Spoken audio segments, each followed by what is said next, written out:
अब हमारा जो नेक्स्ट टॉपिक है this is marketing terminology. Banking terminology मैंने आपको दे दिया था क्लास। तो अब नेक्स्ट इज मार्केटिंग टर्मिनोलॉजी। इनमें क्या क्या टर्मिनोलॉजी यूज होती है उस पर हम बात करने जा रहे हैं। तो सबसे पहले हम बात करेंगे एडवर्टाइजिंग। एडवर्टाइजिंग आप लोगों को मालूम है एडवर्टाइजिंग क्या होता है कि किसी भी प्रोडक्ट को या आप किसी भी सर्विस को लोगों के बीच में पहुंचाना। जैसे मेरे प्रोडक्ट में दम है, मेरा प्रोडक्ट बहुत बढ़िया है, तो कैसे बताऊं लोगों को मेरा प्रोडक्ट बहुत बढ़िया है? तो मुझे क्या करना पड़ेगा, अपने प्रोडक्ट को एडवर्टाइज करना पड़ेगा। तो एडवर्टाइजिंग क्या होती है, एक पेड फॉर्म होता है। It is a paid form, non personal presentation होता है। इसका मतलब ये बताता हूं किस चीज के लिए होता है ये पेड। हम किस चीज के लिए करते हैं, प्रमोशन करते हैं किसका, अपने आइडियाज का, गुड्स का या सर्विस का। जैसे हम लोग कोचिंग के लिए एडवर्टाइजमेंट करते हैं तो हम अपने सर्विसेज को एडवर्टाइज करते हैं। कोई मैगी का एडवर्टाइजमेंट कर रहा है तो अपने प्रोडक्ट को एडवर्टाइज कर रहा है। ठीक है, ये हम किसके थ्रू करते हैं, मास मीडिया। मास मीडिया क्या होता है, जो बहुत सारे लोगों को एकदम से, जिन बहुत सारे लोगों के पास, भीड़ के पास, मास मतलब भीड़, भीड़ के पास अप्रोच रखता है। जैसे न्यूज़पेपर, मैगजीन्स, टेलीविजन, रेडियो। ठीक है, तो ये सारे हमारा एक तरीके का, एक सेकेंड, ये एक तरीके का हमारा मास मीडियाज होते हैं जो मास को अट्रैक्ट करते हैं। तो हम क्या काम करते हैं, व्हाट इज एडवर्टाइजिंग। मैं अपने प्रोडक्ट को, अपनी सर्विस को, अपने आइडिया को दुनिया को बताना चाह रहा हूं कि भाई मेरे प्रोडक्ट में दम है। इसके लिए मैं एक पेड सर्विस लूंगा इसको प्रमोट करने के लिए। और किसके थ्रू प्रमोट करूंगा, मास मीडिया के through. And this is a non personal presentation. Non personal presentation का मतलब होता है कि इसमें हम घर टू घर, हाउस टू हाउस नहीं जाएंगे, पर्सन टू पर्सन प्रेजेंटेशन नहीं करेंगे। नॉन पर्सनल प्रेजेंटेशन है, पर्टिकुलर पर्सन को अप्रोच नहीं किया जाता। न्यूज़पेपर में मीडिया एडवर्टाइज कर दिया, अब न्यूज़पेपर में एडवर्टाइज कर दिया तो वो संयम के पास भी गया, शान्या के पास भी, श्रेय के, दीक्षा के, अदिति बंसल, एलिजा, सबके पास गया। मैंने किसी पर्टिकुलर पर्सन टू पर्सन नहीं जा रहा हूं, नॉन पर्सनल प्रेजेंटेशन है मेरी, पर्टिकुलर पर्सन को प्रेजेंट नहीं कर रहा हूं। तो एडवर्टाइजिंग क्या होता है, आपको अपने प्रोडक्ट को, अपने आइडियाज को, अपनी सर्विसेज को मास मीडिया के थ्रू बताना कि मेरे प्रोडक्ट में क्या खूबी है, मेरी सर्विसेज में क्या खूबी है, और इसके लिए आपको पेमेंट करना पड़ेगा, और तब ये एडवर्टाइजिंग होगी। ठीक है, इसी एडवर्टाइजिंग में एक होता है एडवर्टाइजिंग कैंपेन। एडवर्टाइजिंग कैंपेन क्या होता है, जब आप एडवर्टाइजिंग करते हैं एक पर्टिकुलर पीरियड के लिए और एक पर्टिकुलर ऑब्जेक्ट के लिए। जैसे जब मैगी वापस आई, बीच में हुआ था कि मैगी ठीक नहीं है, मैगी लोगों को छोड़ना पड़ गया था। तो जब मैगी वापस आई तो उन्होंने अपने कैंपेन का नाम दिया मैगी इज बैक।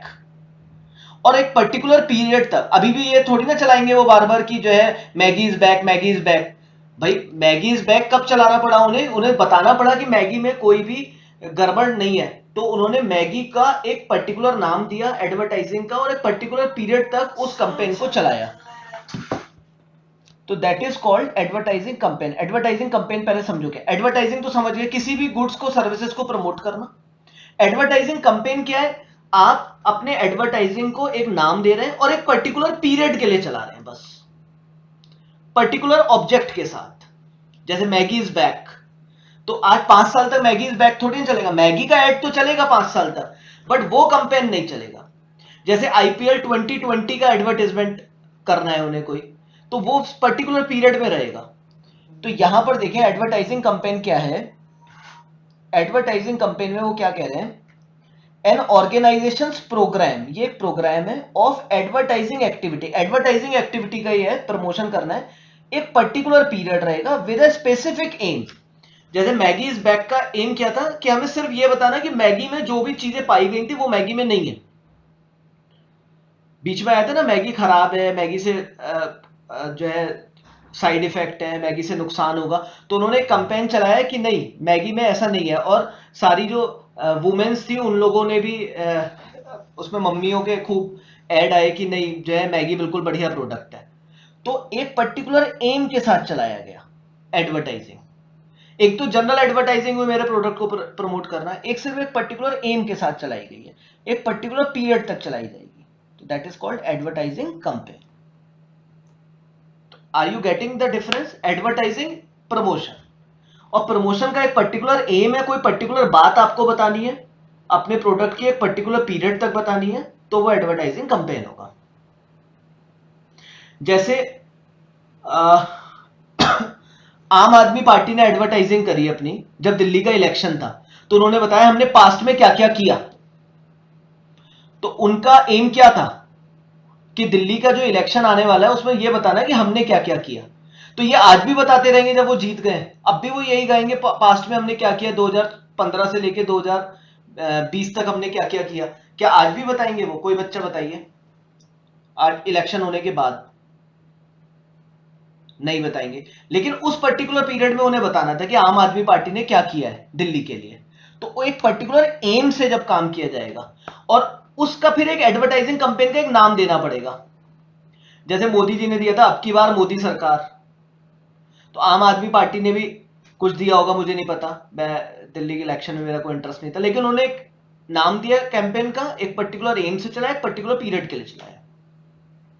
ठीक, तो एडवर्टाइजिंग कंपेन एडवर्टाइजिंग है बट एक सर्टेन पीरियड के लिए with certain aim. After sale service, आप लोगों ने बहुत बार सुना है आफ्टर सेल सर्विस क्या होता है।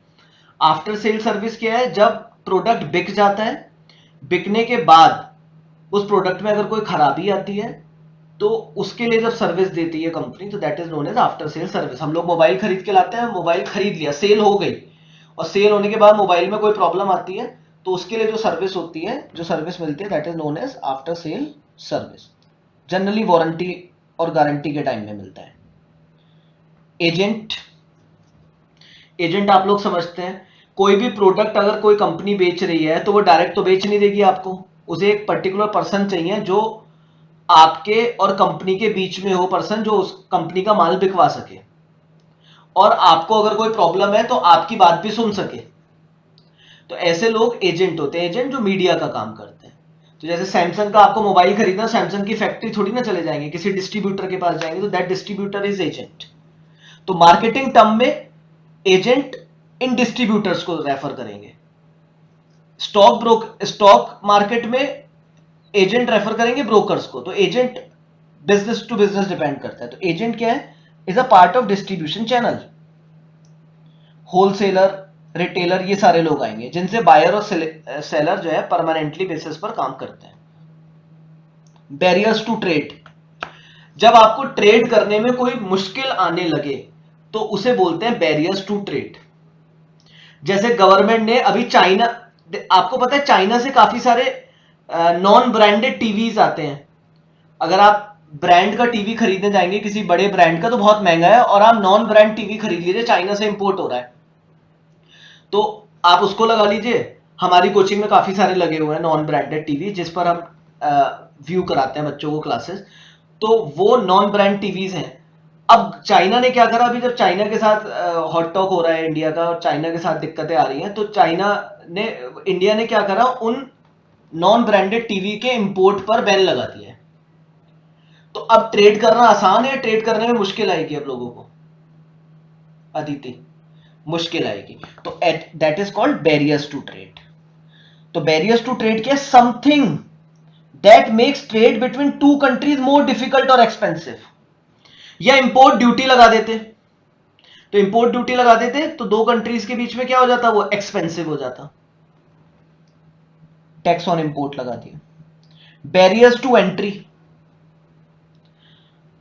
आपने मार्केट चैप्टर पढ़ा हुआ इकोनॉमिक्स में, जिन बच्चों ने नहीं पढ़ा हुआ उनको मैं बता देता हूं कि कुछ बिजनेस तो ऐसे होते हैं जिनको आप कभी भी ओपन करिए, जैसे किराना शॉप है, कभी भी खोलिए, माल बेचिए, जिस दिन मन करता है उस दिन बंद कर दीजिए, एग्जिट हो जाइए, यानी फ्री एंट्री फ्री एग्जिट है। और कुछ बिजनेसेस ऐसे होते हैं जहां लाइसेंस लेना पड़ता है, तो जहां लाइसेंस लेना पड़ता है वहां बैरियर्स टू एंट्री है। बैरियर्स टू एंट्री का मतलब इजीली आप स्टार्ट नहीं कर सकते हैं, बैरियर मतलब एक कंडीशनल है, रिस्ट्रिक्शन है। तो नई फर्म को एंट्री करने में जहां डिफिकल्टी होती है, ऐसे बिजनेस में हम बोलते हैं बैरियर्स टू एंट्री, यानी लाइसेंसिंग रिक्वायरमेंट है। गवर्नमेंट कहती है हमें लाइसेंस देना, गवर्नमेंट पॉलिसीज, गवर्नमेंट की पॉलिसी होगी कि लाइसेंस वगैरह आपको लेना पड़ेगा, ठीक है। या एक पर्टिकुलर साइज पे ही काम कर सकते हैं आप, कि 10 कम से कम मशीनें लगी होनी चाहिए, 2000 मीटर में फैक्ट्री होनी चाहिए। अब आप काम करना चाहते हैं तो गवर्नमेंट ने बोला 2000 मीटर में फैक्ट्री होनी चाहिए, नॉन पॉल्यूटिंग इक्विपमेंट्स होने चाहिए, ये आपके पास लाइसेंस होने चाहिए। तो साइज का प्रॉब्लम आ गया है, और इतना आपका कम से कम डिस्ट्रीब्यूटर्स होने चाहिए। तो अगर वो सब नहीं है तो फिर आप काम नहीं कर सकते। तो these are called barriers to entry. 7-8 terms के बाद हम एक क्वेरी लेंगे। बेंचमार्किंग। बेंचमार्किंग है अपने कंपटीटर के कंपैरिजन में अपने आप को इवैल्यूएट करना, या अपने कॉम्पिटिटर को इवैल्यूएट करना, पॉइंट्स देना कि भाई इस चीज में मेरा कॉम्पिटिटर से मैं कितना पीछे हूं या मैं कितना आगे हूं। तो बेंचमार्किंग क्या एक प्रोसेस है of comparing the product and services of a business against those of competitor in a market. अपने प्रोडक्ट या सर्विस का अपने कॉम्पिटिटर के साथ कंपैरिजन करना, in order to find ways of improving quality and performance, जिससे हमें पता लग जाए हमारी क्वालिटी में क्या कमी है और हमारी परफॉर्मेंस में क्या कमी है। तो इस प्रोसेस को नाम दिया जाता है बेंचमार्किंग। यानी हमें पहचानना है कि हमारे कॉम्पिटिटर के पास क्या स्ट्रेंथ है और क्या वीकनेस है। Analysing of competitor strength and weakness. Exam में आ जाएगा बेंचमार्किंग इनमें से क्या है, 4 ऑप्शन आएंगे। तो बेंचमार्किंग क्या है, जस्ट टू एनालाइज कि हमारे कॉम्पिटिटर में क्या स्ट्रेंथ है और क्या वीकनेस है, और उसके बेसिस पे हमें अपनी क्वालिटी को इंप्रूव करना। अब ये बड़ा इंपॉर्टेंट है, ये 4 points. Brand, brand recognition, brand loyalty, brand equity.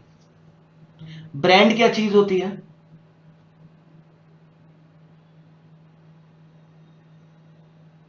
Anuj, what is brand?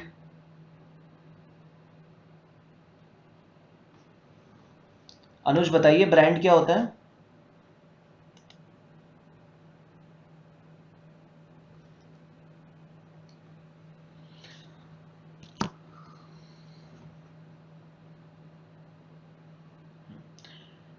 Right, इनका कहने का मतलब है, ये कह रहे हैं कि ब्रांड क्या है, एक तरीके का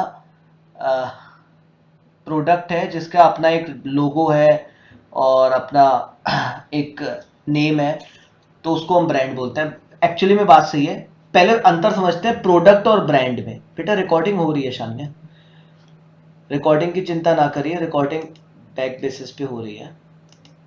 चलिए आ जाते हैं। हाँ जी, ब्रांड और प्रोडक्ट में अंतर समझते हैं। जैसे मैंने बोला मेरे पास मोबाइल है, तो ये हो गया मोबाइल, क्या हो गया मेरा प्रोडक्ट।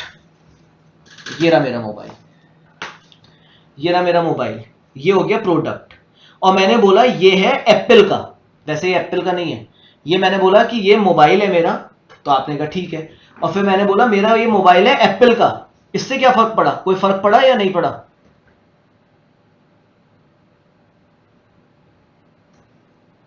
हेलो, हाँ जी। नहीं तो इससे इस प्रोडक्ट की कोई वैल्यू बढ़ी क्या? अच्छा, क्या फर्क पड़ा? आपने कहा अच्छा एप्पल का है, तो आपके दिमाग में आया यानी क्वालिटी इसकी बढ़िया है, बेस्ट है। प्रोडक्ट महंगा है, प्रोडक्ट लंबा चलेगा, प्रोडक्ट में हैंग होने की प्रॉब्लम्स नहीं आएंगी। तो प्रोडक्ट तो कोई भी हो गया, उस प्रोडक्ट में अगर कोई एक आइडेंटिटी हो जाए लोगों की नजर में, प्रोडक्ट का एक नाम हो, प्रोडक्ट का एक लोगो हो, प्रोडक्ट अलग से पहचान हो, तो उसको हम बोलते हैं ब्रांड। तो बात समझिए, जैसे ब्रांड क्या है पहले ये बात समझिए। सबसे पहले ये ले रहे हैं ब्रांड।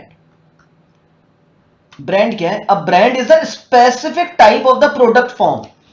एक प्रोडक्ट का स्पेसिफिक फॉर्म है।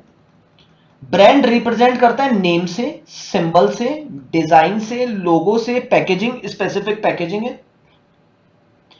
Is the identity of a particular product, ये पर्टिकुलर प्रोडक्ट की आइडेंटिटी है। जैसे मैंने बोला ये एप्पल का फोन है, तो फोन इज अ प्रोडक्ट। जैसे ही एप्पल लगाया तो उस फोन की आइडेंटिटी क्या हो गई कि अच्छी गुड क्वालिटी प्रोडक्ट होगा, महंगा प्रोडक्ट होगा। Particular product form that customer recognize as being different from others. तो ब्रांड क्या होता है? जिसे कस्टमर रिकॉग्नाइज करता है, और ब्रांड से हमें पता लग जाता है। ब्रांड क्या एक नाम है, लोगो है, या एक पैकेजिंग फॉर्म है जिसको आप देख के समझ जाते हैं अच्छा ये उस पर्टिकुलर प्रोडक्ट में रिकॉग्नाइज कर जाते हैं कि इसकी क्वालिटीज क्या क्या होंगी। तो कहते हैं ना ब्रांड डेवलप करो, ब्रांड। आप जिस फील्ड में हो उस फील्ड में ब्रांड डेवलप करो। जैसे हम आपको कोचिंग पढ़ा रहे हैं, तो कोचिंग इज अ प्रोडक्ट। और हमने कहा यार स्टूडेंट्स प्राइड एक ब्रांड है, सपोज बात चल रही है स्टूडेंट्स प्राइड एक ब्रांड है, तो अगर ये ब्रांड बन गया है तो एक लोगो होगा, एक नाम हो गया कोचिंग में स्टूडेंट्स प्राइड, सीए की कोचिंग में स्टूडेंट्स प्राइड नाम हो गया, लोगो हो गया, ब्रांड हो गया, और कस्टमर को समझ में आ गया कि यहां गुड क्वालिटी मिल जाएगी, कहीं पर भी कोई तरीके का डिसेप्शन नहीं होगा, हर तरीके से कोशिश कराई जाएगी पूरा कोर्स कंप्लीट करके अच्छे नंबर दिलाने की। तो क्या होता है कस्टमर को रिकॉग्नाइज कर लेता है कि बाकी लोगों से हम कैसे डिफरेंट हैं, तो दिस इज कॉल्ड ब्रांड। अब ब्रांड में सेकंड आता है ब्रांड रिकॉग्निशन। आपका ब्रांड बन गया लेकिन मार्केट में लोग उसे कितना रिकॉग्नाइज करते हैं, जैसे ही देखा लोगों ने एकदम समझ गए, उनके मुंह से निकल गया कि ये ब्रांड है। तो जैसे अभी अनुज ने मुझे नाम बताया, जैसे जीन्स में सर स्पाइकर, और अनुज क्या नाम दिए थे आपने? लिवाइस है, और हाँ, और हाँ नहीं, जीन्स जीन्स में ही नाम दे रहे हैं, और जगहों में जैसे एप्पल आ गया फोन में, तो ब्रांड सैमसंग आ गया। तो it's a customer's awareness that a brand exist and is an alternative to purchase. तो क्या होता है, जैसे जीन्स ये खरीदने जा रहे हैं, इन्होंने मुझे जीन्स के 3-4 चीजें बता दी कि स्पाइकर का भी है, लिवाइस की भी है जीन्स। तो क्या है, ब्रांड रिकॉग्निशन, लोगों के दिमाग में है वो ब्रांड, आपने ब्रांड बनाया बट लोगों के सामने अल्टरनेटिव में होना चाहिए, कस्टमर पहचाने उस ब्रांड को, that is known as brand recognition. जब कस्टमर ब्रांड को पहचानता है तो उस ब्रांड को बोलते हैं ब्रांड रिकॉग्निशन। ब्रांड लॉयल्टी क्या होता है? ब्रांड लॉयल्टी का मतलब होता है कि ब्रांड, एक सेकेंड, क्या चीज है,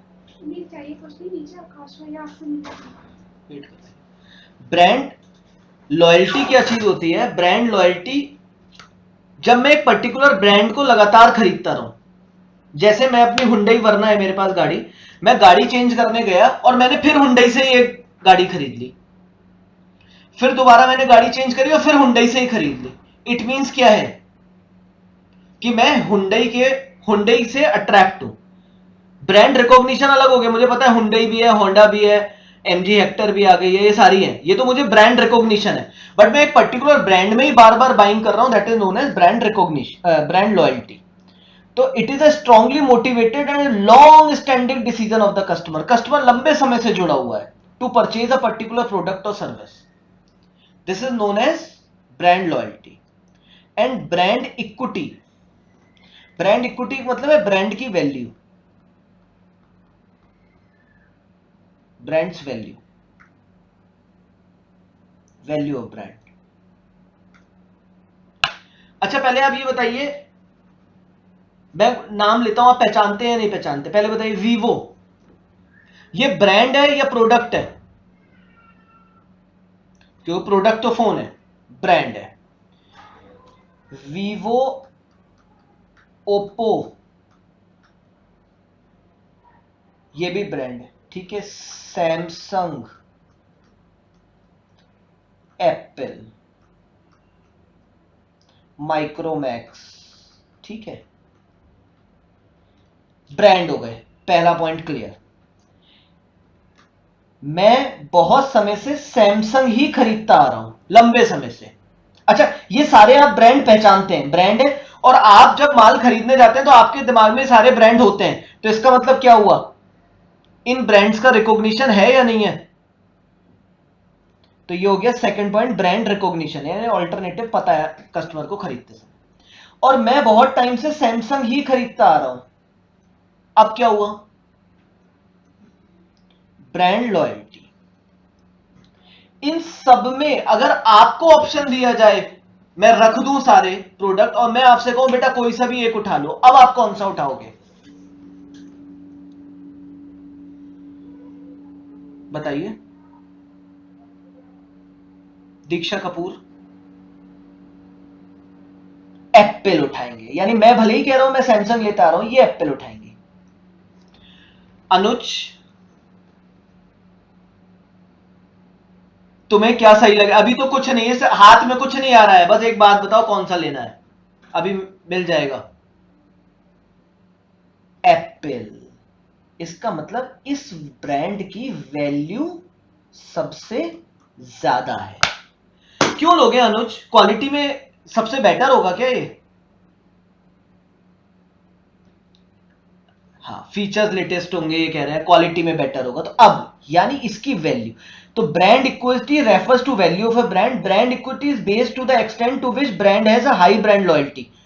लॉयल्टी कितनी है लोगों की, नेम अवेयरनेस कितना ज्यादा है लोगों में, परसीव्ड क्वालिटी, क्वालिटी कितनी अच्छी है, स्ट्रॉन्ग प्रोडक्ट एसोसिएशन, प्रोडक्ट का एसोसिएशन, प्रोडक्ट लंबे समय से चला आ रहा है वो है। Brand equity also includes patents, trademark, channel relationship. Channel relationship का मतलब होता है कि एवरीवेयर इट इज अवेलेबल।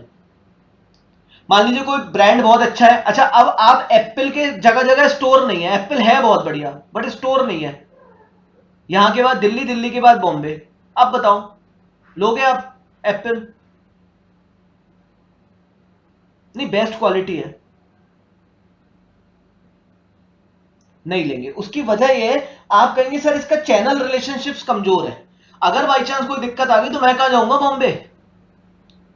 तो कोई भी ब्रांड वैल्यू कब बनाता है? क्वालिटी बहुत अच्छी होनी चाहिए, कस्टमर की लॉयल्टी बहुत होनी चाहिए, कस्टमर लंबे समय से वही चीजें खरीदते आ रहे हैं, चैनल रिलेशनशिप्स अच्छी होनी चाहिए, लोगो उसका, पेटेंट जो उसके पास फीचर है, जैसे जूमिंग फीचर, ये वाला जो फीचर है जूमिंग, ये सबसे पहले कौन लेकर आया था? एप्पल।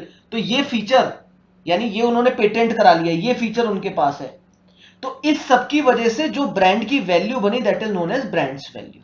तो प्लीज समझ लीजिए, एग्जाम में आएगा ब्रांड लॉयल्टी, कस्टमर बार बार खरीदना है, ब्रांड रिकॉग्निशन, कस्टमर्स को उसका नाम पता है ऑल्टरनेटिव परचेज करते समय, ब्रांड खुद पता ही है हमें प्रोडक्ट से डिफरेंट है, और ब्रांड इक्विटी जो सबसे ज्यादा वैल्यू रखे, ब्रांड की वैल्यू। कोई डाउट है किसी को इसमें?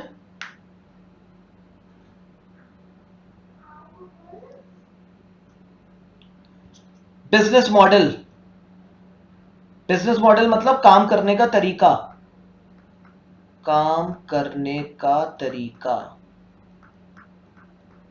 मेरा बिजनेस मॉडल क्या है? बिजनेस मॉडल मतलब मेरा पैसा कमाने का क्या तरीका है, that is known as business model. और ये मॉडल कौन डिसाइड करेगा काम करने का तरीका? मैनेजमेंट। फ्लिपकार्ट का काम करने का तरीका क्या है? लोगों से मिलके काम करना या ऑनलाइन काम करना? ऑनलाइन। किराने की शॉप वाले का काम करने का तरीका क्या है? आप जाएंगे, मिलेंगे, वो पूछेगा और बाबूजी कैसे हैं, आपके घर में बड़े बड़े लोग हैं, और आपके क्या हाल है, बात करेगा, आपको देगा, आप उससे फिजिकली मिल सकते हैं। तो उनका काम करने का तरीका है पर्सनल रिलेशनशिप बना के काम, बिजनेस करना। किसी का काम करने का तरीका ऑनलाइन, पर्सनल कोई रिलेशनशिप नहीं है। तो किसी का काम करने का तरीका है कि भाई कस्टमर को टाइम टू टाइम डिस्काउंट्स दिए जाए, कस्टमर को बहुत आवभगत की जाए। तो सबके काम करने के तरीके, वैसे एक ब्रिक एंड मॉर्टर होता है, ब्रिक एंड मॉर्टर का मतलब फिजिकल, और एक होता है ऑनलाइन। तो काम करने के तरीके जनरली यही आते हैं। तो लोग कहते हैं मेरा बिजनेस मॉडल सर ऑनलाइन है।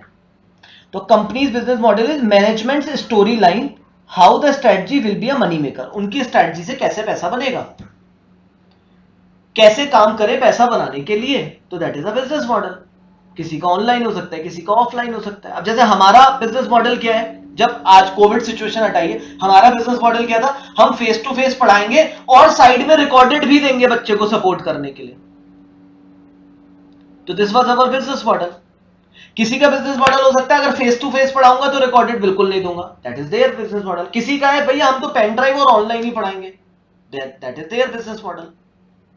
किसी का हम पेन ड्राइव भी अपने फ्रेंचाइजी के थ्रू देंगे, किसी का हम डायरेक्ट देंगे। तो कौन कैसा पैसा बनाने के लिए, कस्टमर्स को अप्रोच करने के लिए काम करता है, that is known as business model.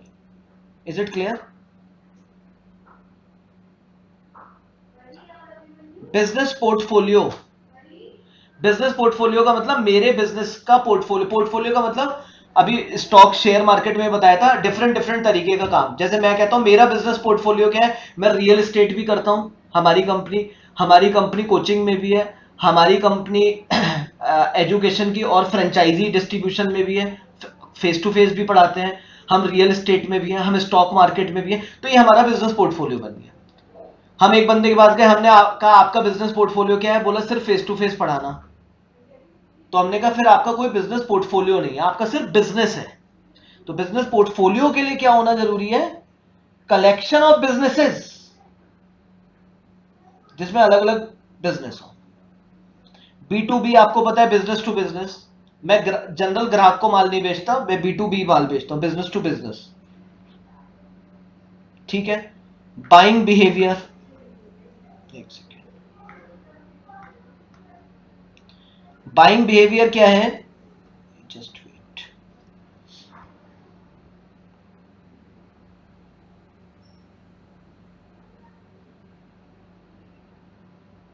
एक सेकेंड। बाइंग बिहेवियर में क्या होता है कि हमें यह चेक करना कि हमारा जो कस्टमर है वो बाई कैसे करेगा। क्या ऐसा करे कि वो बाइंग कर ले, उसे डिस्काउंट्स पसंद है या उसको प्रोडक्ट की जानकारी देना या उसके साथ अच्छा व्यवहार करना। तो बाइंग बिहेवियर क्या है? बाइंग बिहेवियर कंसर्न्स, संबंध रखता है उस प्रोसेस से that buyer go through when deciding whether or not to purchase goods और सर्विसेज।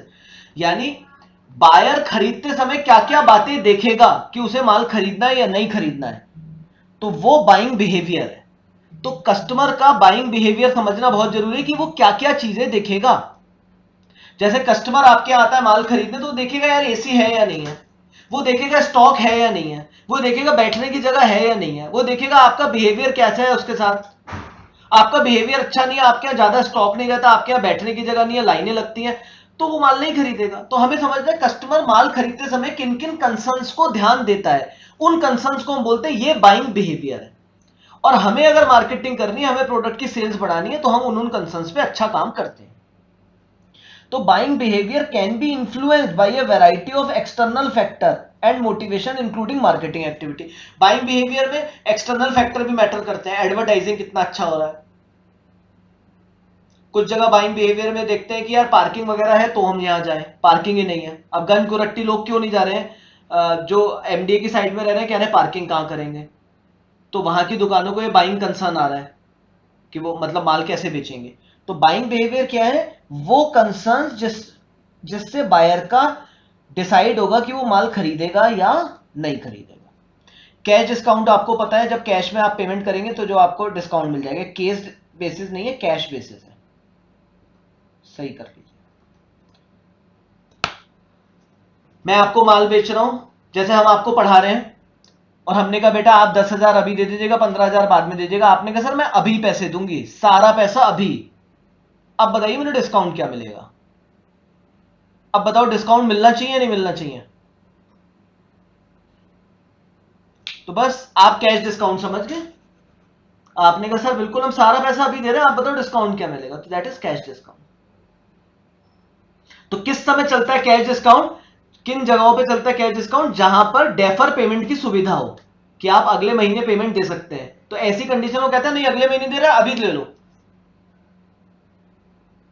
अब बेसिकली क्या है, मैंने आपसे कहा मुझे 3 महीने बाद 20,000 रुपए दीजिएगा, आपने कहा सर अभी ले लीजिए। क्या मुझे डिस्काउंट देना चाहिए या नहीं, ये बताइए। या नहीं देना चाहिए? देना चाहिए। क्यों देना चाहिए? क्योंकि जब ये 30,000 मुझ पे 20,000 रुपए 3 महीने पहले आ जाएंगे, तो I will invest it somewhere and will get the money. तो अगर मैं कुछ कमा सकता हूं पैसे से, तो उसका एक पोर्शन मैं पास ऑन भी कर सकता हूं। और अगर मैं कैश डिस्काउंट नहीं दूंगा, तो फिर आप मुझे आज क्यों पैसा देंगे? आप उस पैसे को बैंक में डाल देंगे और 3 महीने का ब्याज कमा लेंगे। तो जहां पे भी डेफर पेमेंट की सुविधा होती है, वहां इमीडिएट पेमेंट पे हमेशा एक डिस्काउंट मिलता है, that is known as cash discount. Logic समझ में आया? तो आप हक से मांग सकते हैं कैश डिस्काउंट जहां डेफर पेमेंट होता है। यानी आप सबने गलती कर दी स्टूडेंट्स प्राइड में पढ़ने में कि आप डिस्काउंट ले सकते थे अगर आप सारा पेमेंट एक साथ करते थे। बाकी रीमा से बात करनी चाहिए थी आपको इस बारे में। आगे चलिए। यस यस अनुज।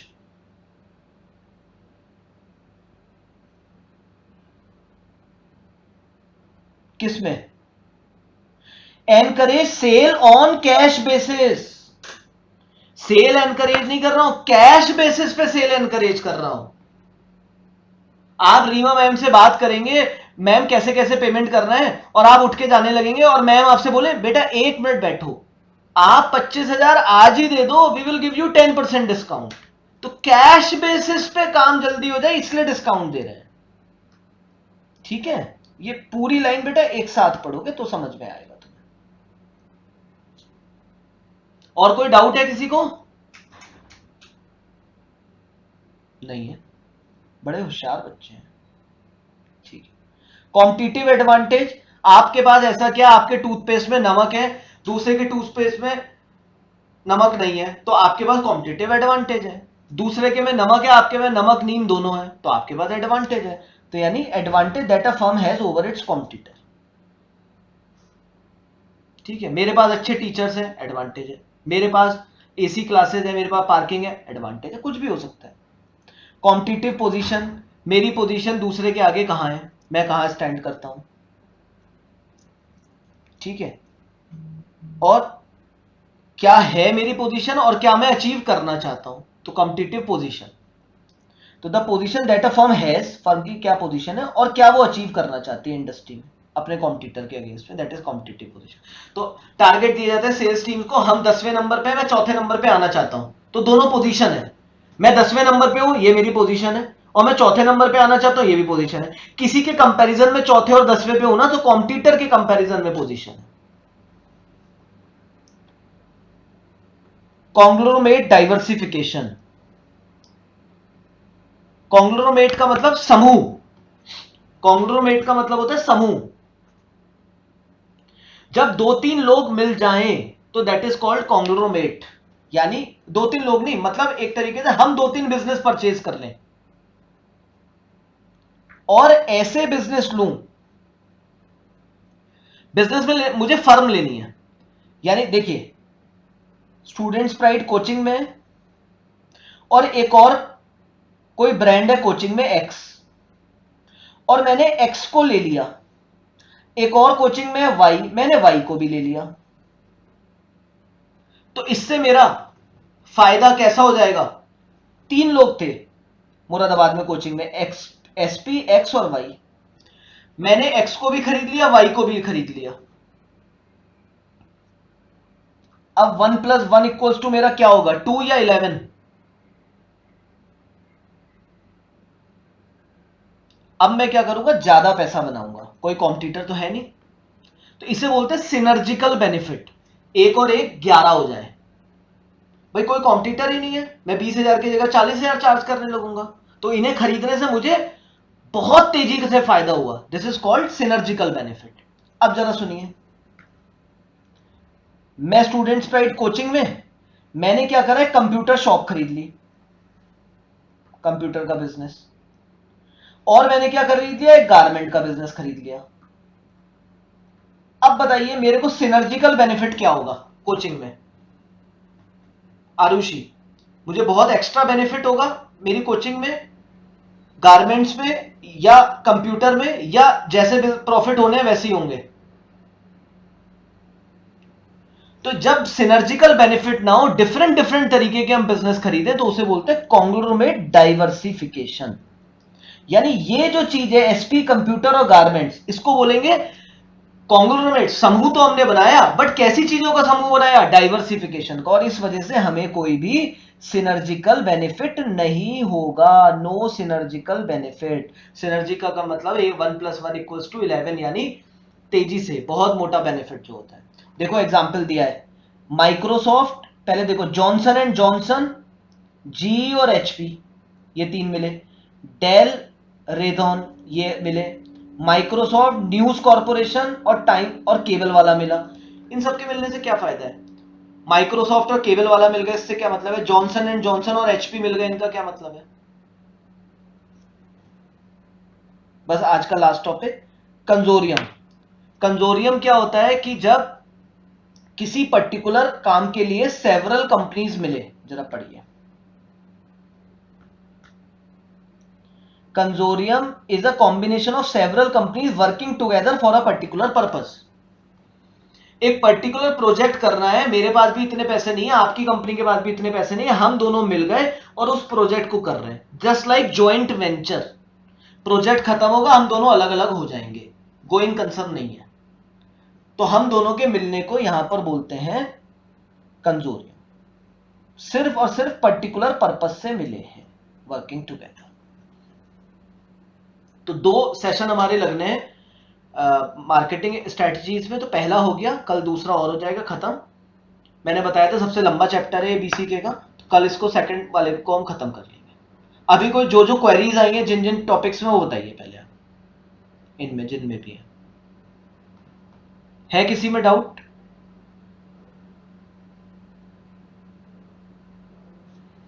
ठीक है, फिर मैं क्लास कैंसिल कर रहा हूँ।